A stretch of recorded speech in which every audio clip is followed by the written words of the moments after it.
नमस्कार, मी अजिंक्य भातंब्रेकर. तुम्ही पाहताय न्यूज 18 लोकमत. महत्त्वाच्या आंतरराष्ट्रीय घडामोडींचा आढावा आता आपण आपल्या जगाच्या पाठीवर या विशेष बुलेटिनमध्ये घेऊया.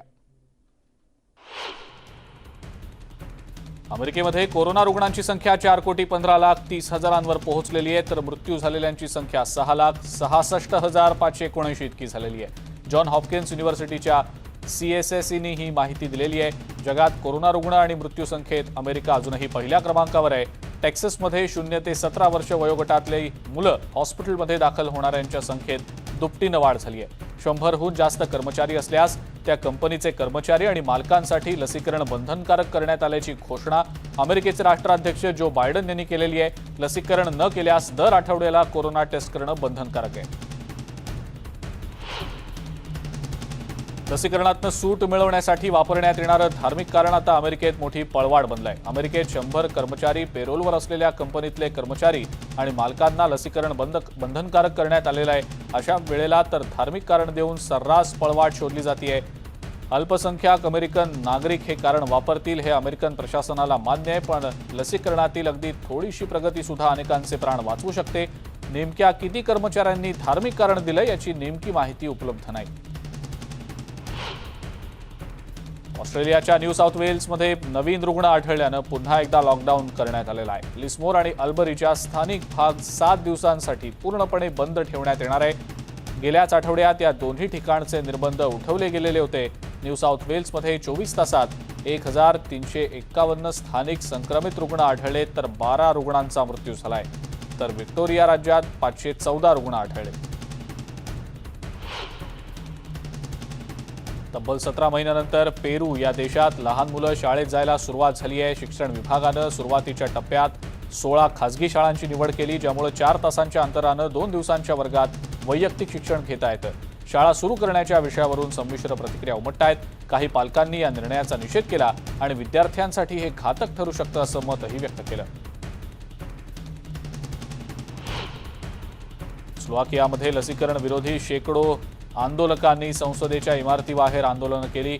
दुकानं, कामाची ठिकाणं आणि अन्य सेवांच्या ठिकाणी प्रवेशासाठी आता कोविड-19 पास बंधनकारक करण्यात आल्याच्या निर्णयाच्या विरोधात ही आंदोलनं करण्यात आली. यावेळेला पोलिसांनी अश्रुधूर आणि पाण्याच्या फवाऱ्याचा वापर करून गर्दी पांगवली, मात्र कुणीही या दरम्यान जखमी झालेलं नाही. गेल्या 2 दिवसात 1300हून जास्त दैनंदिन रुग्णांची नोंद झालेली आहे.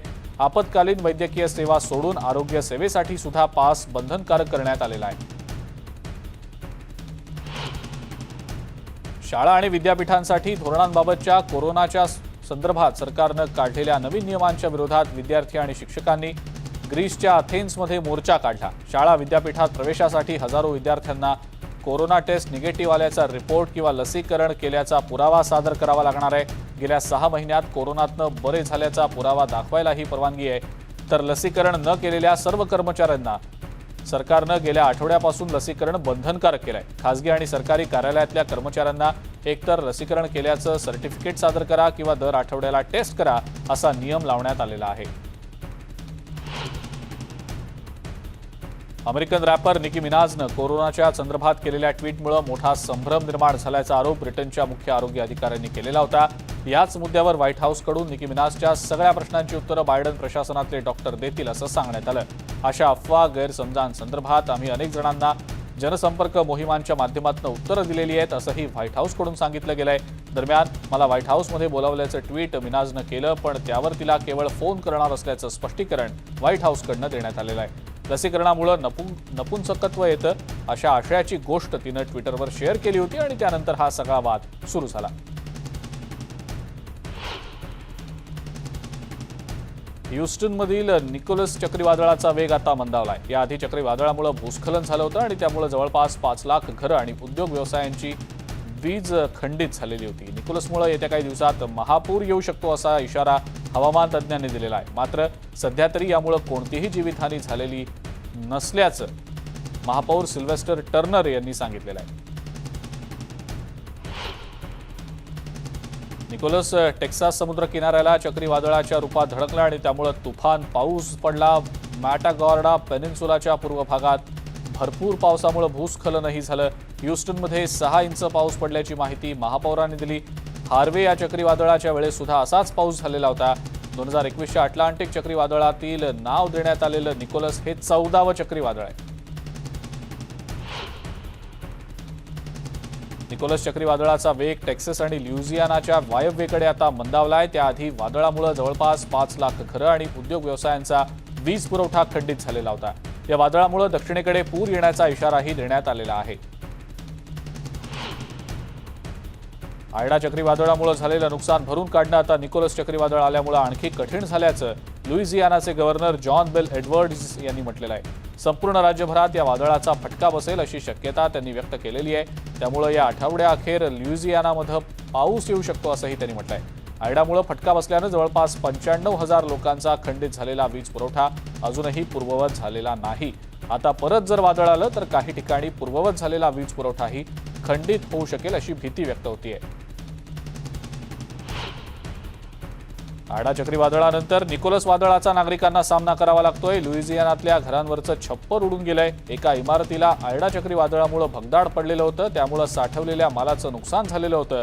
त्यामुळे यापुढे या यंत्रांचा आणि वस्तूंचा उपयोग होणार की नाही असा प्रश्न उद्योजकांसमोर आहे. गव्हर्नर जॉन बेल एडवर्ड्स यांनी रविवारी रात्री आपत्कालीन परिस्थिती जाहीर केलेली होती.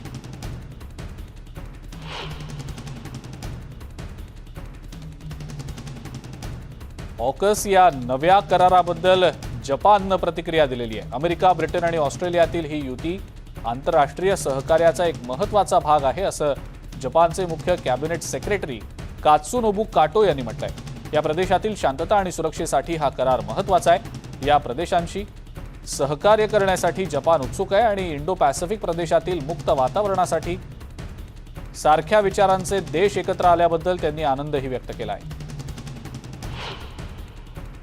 अमेरिकेत 18 सप्टेंबरला जस्टिस फॉर J6 नावाची रॅली निघणार आहे. यात 6 जानेवारीला कॅपिटल इमारतीवर हल्ला करणाऱ्या दंगलखोरांच्या बचावासाठी आंदोलक शस्त्रांसह येऊ शकतात. या पार्श्वभूमीवर US कॅपिटल पोलीस सज्ज आहेत. रॅली किती मोठी असेल याबाबतचा अंदाज नाही. दरम्यान काही अनुचित प्रकार घडल्यास ते तयार असतील असं सुरक्षा अधिकाऱ्यांचं म्हणणं आहे. रशिया आणि बेलारूसमधल्या अनेक ठिकाणी आयोजित केलेल्या झपॅड 2021 या लष्करी सरावात एकूण 2 लाख लष्करी जवानांचा समावेश आहे. ज्यात अर्मेनिया, भारत, कझाकस्तान, किर्गिझिस्तान आणि मंगोलियाच्या युनिट्सचा समावेश आहे. गेल्या आठवड्यात पुतीन आणि बेलारूसचे राष्ट्राध्यक्ष अलेक्झांडर लुकाशेंको यांची भेट झाली आणि देशांच्या अर्थव्यवस्थांना एकत्रित करण्यासाठी नवीन घडामोडींची घोषणा झाली. त्याच दिवशी या लष्करी सरावांना सुरुवात झालेली होती. सर्बियाचे राष्ट्राध्यक्ष अलेक्झांडर व्ह्युसिक यांनी सोमवारी बेलग्रेड इथं संयुक्त पत्रकार परिषदेत निवृत्त जर्मन चान्सलर अँजेला मर्केल यांचे खरे सहकारी म्हणून कौतुक केलं. अँजेला मर्केल युरोपच्या खऱ्या नेत्या होत्या आणि आहे. त्यांची जागा कोणी घेऊ शकेल असं वाटत नाही असंही ते म्हणाले.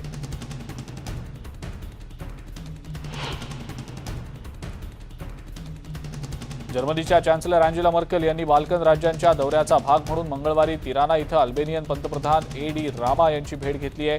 युरोपियन युनियनच्या सदस्यत्वासाठी प्रयत्नशील असलेल्या इतर 5 बाल्कन राज्यांच्या नेत्यांचीही मर्केल यांनी भेट घेतली आहे. सोमवारी मर्केल बेलग्रेडमध्ये होत्या. सर्बिया आणि क्षेत्रातल्या इतर देशांना या गटात सामील होण्यासाठी लोकशाही सुधारणांवर अधिक काम करण्याचं आवाहन त्यांनी केलं आहे.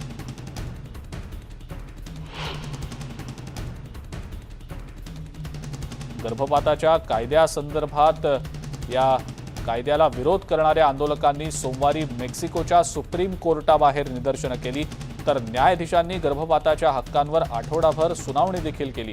न्यायाधीश कायदेशीर गर्भपात किंवा कुटुंब नियोजन प्रक्रियांवर वैद्यकीय किंवा वैयक्तिक आक्षेप घेण्याच्या शक्यतेवर सुनावणी करत होते. प्रदीर्घ सुनावणीनंतर या संदर्भातला निर्णय प्रलंबित ठेवण्यात आलेला आहे. गर्भपाताला शिक्षा देणं असंवैधानिक आहे असं यावेळेला बहुसंख्य लोकांचं मत होतं.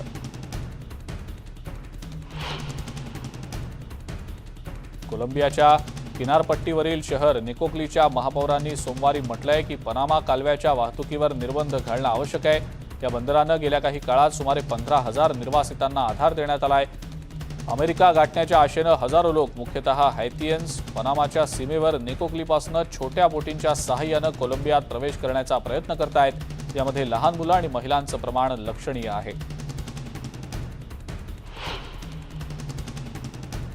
इटालियन कोस्टगार्डनं रविवारी भूमध्य समुद्रात सुमारे 40 स्थलांतरितांना घेऊन जाणारी एक नौका वाचवली। हे स्थलांतरित इटलीच्या आंतरराष्ट्रीय हद्दीच्या आत पोहोचलेले होते। 2 जहाजं आपली नियोजित हद्द सोडून इटलीच्या हद्दीत पोहोचलेली होती। या दोन्ही जहाजांना तात्पुरत्या स्वरूपात थांबण्याची परवानगी देण्यात आलेली आहे। इटालियन कोस्टगार्डनं जहाजांना सूचित केलंय की ते बचाव मोहीम पार पाडतील, परंतु मदेसिन सन्स फ्रंटियर्स या जहाजाला मदतीची आवश्यकता असल्यास त्या भागातच राहण्यास सांगितलं गेलेलं आहे। चीनचे परराष्ट्र मंत्री वँग यी आणि व्हिएतनामचे उपपंतप्रधान फॅम बिन मिन यांची हानोईमध्ये बैठक पार पडली। दोन्ही देशांमध्ये द्विपक्षीय संबंध दृढ करण्याचा उद्देश बैठकीनंतर दोन्ही देशांकडून व्यक्त करण्यात आलेला आहे।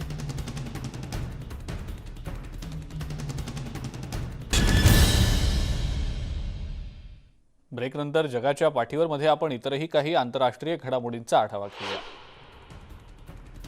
अमेरिकेतल्या मेन या राज्यात लॉबस्टरचा व्यवसाय करणाऱ्या सर्वात वयोवृद्ध मत्स्य व्यावसायिक या 101 वर्षांच्या आहेत। व्हर्जिनिया ऑलिव्हर वयाच्या 8व्या वर्षापासून लॉबस्टर पकडतायत। नोकरी सोडल्यानंतर त्यांनी हा व्यवसाय सुरू केला होता। मासेमारीचं वाढतं प्रमाण लॉबस्टरच्या आरोग्यासाठी घातक असल्याची चिंता त्या व्यक्त करतात। या व्यवसायातल्या अनेक चांगल्या वाईट अनुभवांच्या त्या साक्षीदार आहेत।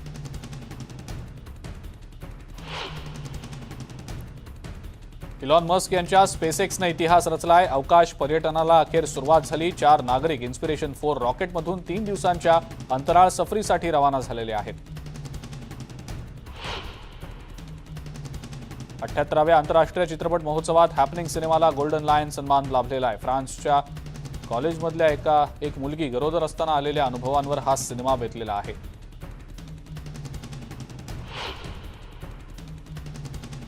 एलिन डिजेनेरेस यांच्या शोच्या 19व्या सीझनला सुरुवात झाली। हा त्यांच्या शोचा शेवटचा सीझन आहे।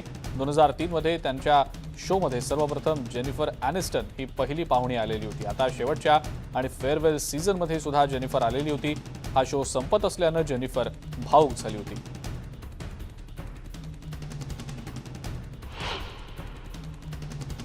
आणि या सगळ्या आंतरराष्ट्रीय घडामोडींसह जगाच्या पाठीवर मध्ये वेळ झाली इथंच थांबण्याची।